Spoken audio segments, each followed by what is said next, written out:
네, 오늘 말씀 우리 함께 봉독하도록 하겠습니다. 오늘 말씀 사도행전 2장 42절부터 47절 말씀까지입니다. 제가 말씀을 봉독하도록 하겠습니다.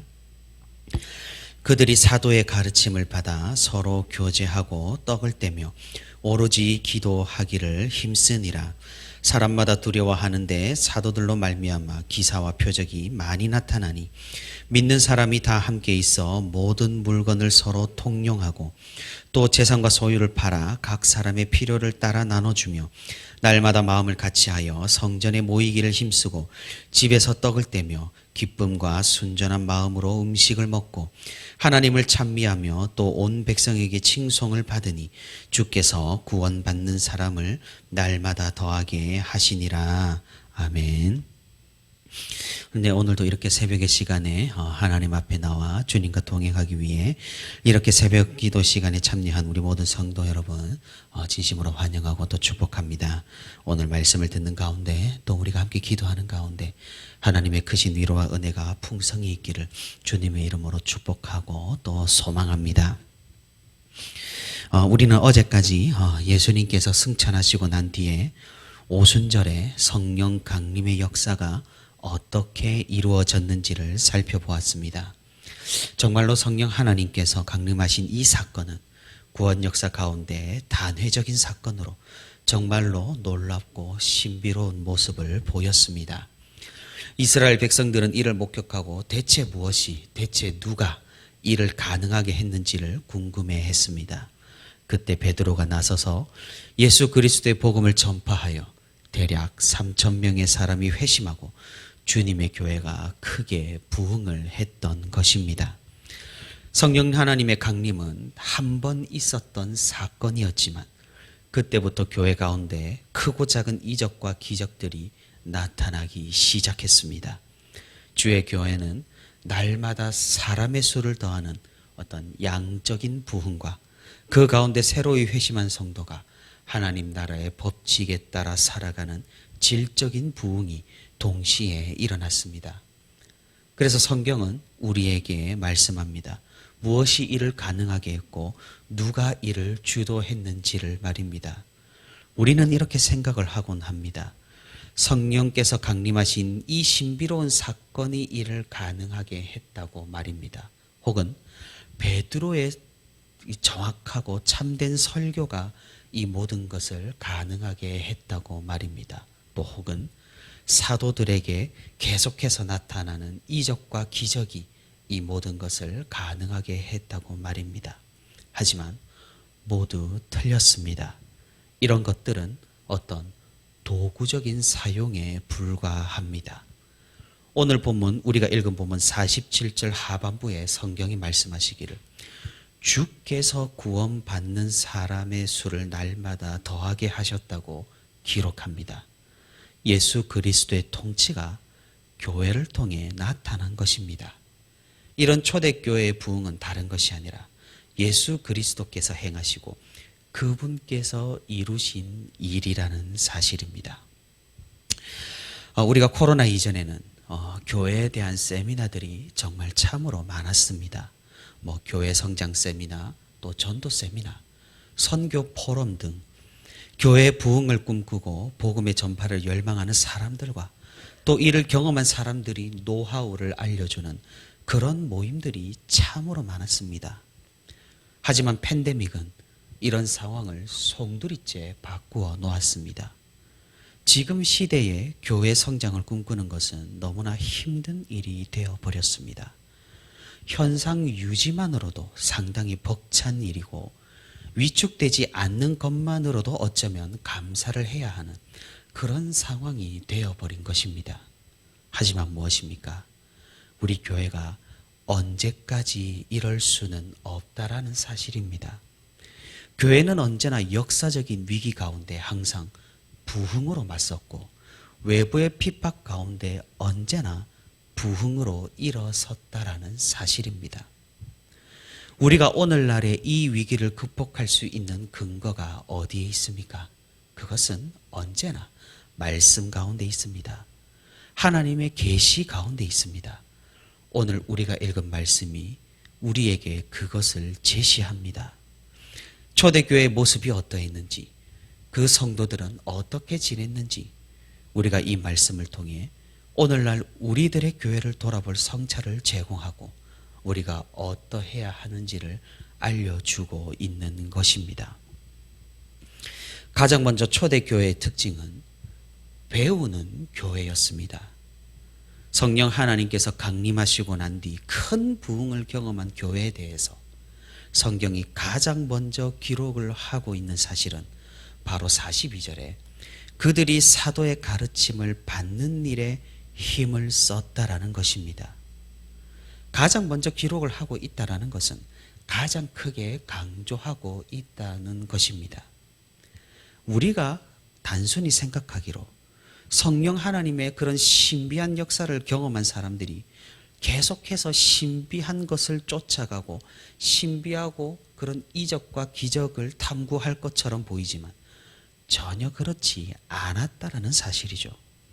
그들은 오히려 예수 그리스도에 대한 사도들의 가르침을 배우는 것에 열정을 보였고 베드로와 제자들이 그러했듯이 성경을 배우는 일에 힘을 썼다라는 것입니다. 성령 하나님께서 임재하시는 교회의 올바른 모습 중에 하나인 셈입니다. 43절에 사도들로 말미암아 기사와 표적이 많이 나타났음에도 불구하고 그런 어떤 기적과 표적에 집착하지 않고 오히려 사도들의 가르침에 순종하는 모습을 보였습니다. 성령이 충만한 교회는 성경의 가르침을 공부하고 그것에 순종한다라는 사실을 알 수가 있습니다. 두 번째로 초대교회의 특징은 사랑하는 교회입니다. 42절에 서로 교제하기를 힘쓰니라 라고 기록하고 있습니다. 여기서 교제는 헬라어로 코이노니아라고 합니다. 익히 잘 아시는 단어라고 생각을 합니다. 이 단어 코이노니아는 두 가지 의미를 가지고 있습니다. 하나는 우리가 삼위 하나님께 받은 것을 공동으로 나누어 받는다라는 의미입니다. 그리고 다른 하나는 우리가 그 받은 것을 서로를 위해 나누어 준다는 의미입니다. 다시 말해 하나님께 함께 받은 것을 우리 주위에 나누어 주는 것이 바로 교제, 코이노니아입니다. 그럼 초대교회는 어떻게 나누었습니까?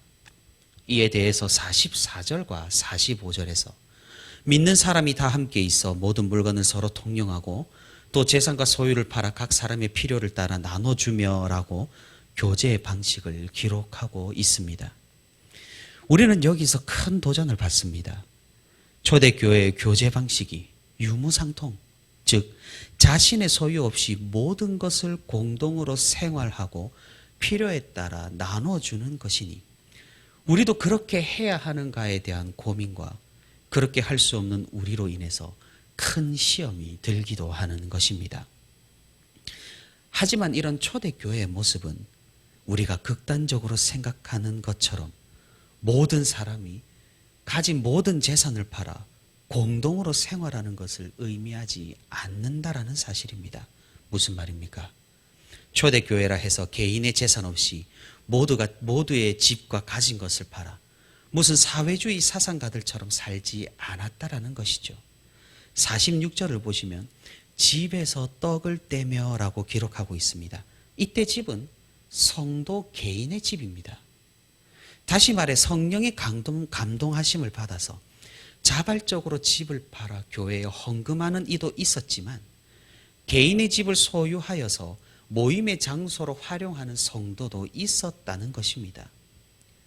그리고 45절에 재산과 소유를 팔아라는 말씀에서 헬라어 시제를 살펴보게 되면 한 번에 성도 모두가 갖다 판 것이 아니라 특별한 필요 때문에 때때로 판매가 이루어졌다는 사실을 알 수가 있습니다.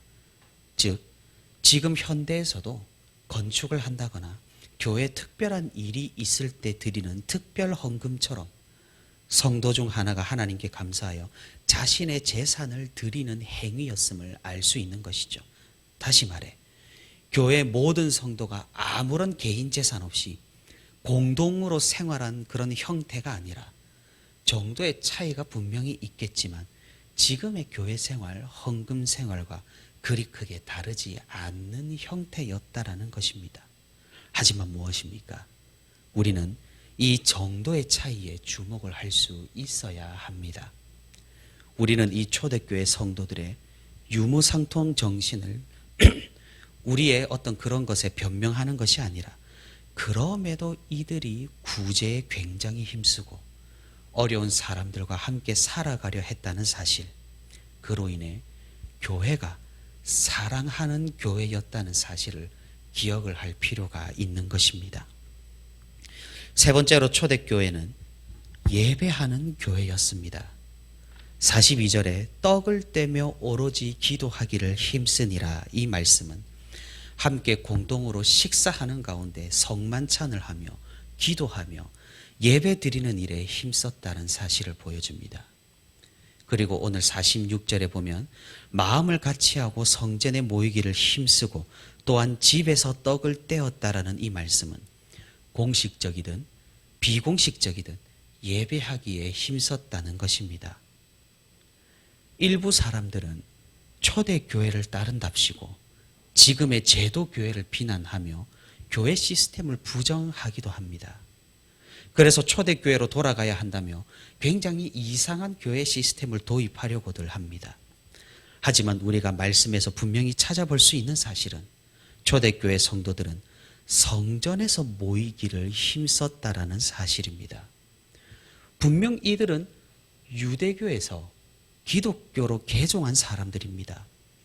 예수 그리스도의 복음으로 새로운 언약 가운데 들어간 사람들입니다. 하지만 그렇다고 해서 기존의 사회 시스템, 예배 형식, 공동체 시스템을 급진적으로 개혁하려 들지 않았다라는 것이죠. 비록 성전에서 드려지는 어떤 구약의 제사에는 참여하지 않았을지라도 그들 가운데 성전에서 함께 드리는 기도회에도 참여를 했고, 또한 성전 예배의 어떤 이런 부족한 부분을 개인의 집에서 함께 모여서 예배함으로써 보충을 했던 것입니다. 이들은 예배를 기뻐했습니다. 46절에 기쁨과 순전한 마음으로 음식을 먹고라는 말씀은 이들의 예배에 기쁨이 넘치면서 동시에 경건함도 충만했다는 사실을 보여줍니다. 초대교회의 마지막 특징은 전도하는 교회였다는 사실입니다. 초대교회는 앞선 세 가지 행동들, 우리가 교제하고 그리고 예배하고 그리고 하나가 뭐였죠? 제가 기억이 안 나네요. 서로 사랑하고 그리고 또 배우고, 이런 세 가지 교회의 특징, 이 초대교회의 특징, 이 행위들을 정말로 경건하게 또한 기쁨으로 또한 순전함으로 행했습니다. 우리는 흔히 교회를 방주라고 표현을 합니다. 방주의 이미지가 무엇입니까? 그것은 하나님의 말씀을 보존하고 하나님의 백성들을 세상의 악함 가운데서 지켜주는, 그리고 천국으로 함께 항해한다라는 표현입니다. 이 방주의 이미지가 이렇게 긍정적이지만 때로는 이 방주라는 것이 부정적인 그런 의미가 될 때가 있습니다. 무엇입니까? 자신의 공동체 안에 갇혀서 세상과 단절되어 자기들만의 세상에서 살아갈 수 있다라는 것이죠. 초대교회는 분명히 그러질 않았습니다. 물론 배우고 사랑하고 예배하는 일은 교회 내적인 일입니다. 우리 가운데서 우리끼리 행하는 일이죠. 하지만 이런 일들을 통해 이들은 선한 영향력을 분명히 외부로 발출한 것이고, 또한 전도의 사명도 잊지 않고 이런 영향력을 바탕으로 복음을 증거했던 것입니다. 오늘 보면 47절에서 하나님을 찬미하며 또 온 백성에게 칭송을 받으니 주께서 구원받는 사람을 날마다 더하게 하시니라 라고 말씀하고 있습니다. 우리가 성령 충만함을 받고 믿음의 새로운 국면을 맞아 그리스도를 향한 열정이 샘솟게 되면 어떻게 되나요? 가만히 있어도 하나님을 뜨겁게 찬양하게 되고, 자신이 받은 복음이 그렇게 좋아서 누가 하라고 하지 않아도 복음을 주변에 전하게 됩니다. 초대교회에는 이런 모습이 있었다라는 것이죠. 그들은 날마다 예배하는 일에 힘썼듯이 날마다 증거하고 선포하는 일에도 힘을 쏟았습니다. 그것은 어쩌다 하는 전도나 초청 이벤트가 아니었습니다.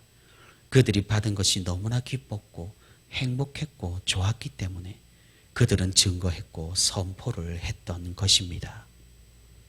사랑하는 성도 여러분, 초대교회의 모습을 우리가 살펴보고 우리 자신에게 적용할 수 있기를 바랍니다.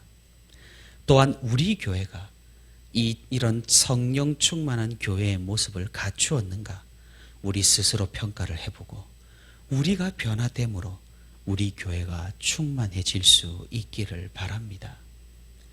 우리가 살펴본 바대로 하나님의 교회는 배우는 공동체입니다.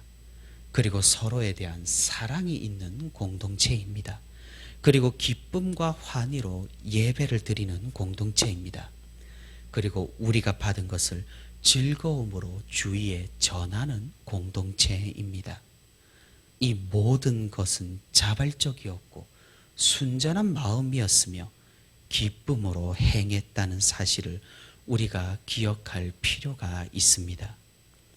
우리가 성령의 충만함을 받아 이 모든 것들을 즐거워할 수 있기를, 이 모든 것들을 자발적으로 감당할 수 있기를, 주님의 일을 서로 미루고 다투고 분쟁하는 것이 아니라 순종함으로써 교회의 일들과 사역들을 감당할 수 있기를 바랍니다.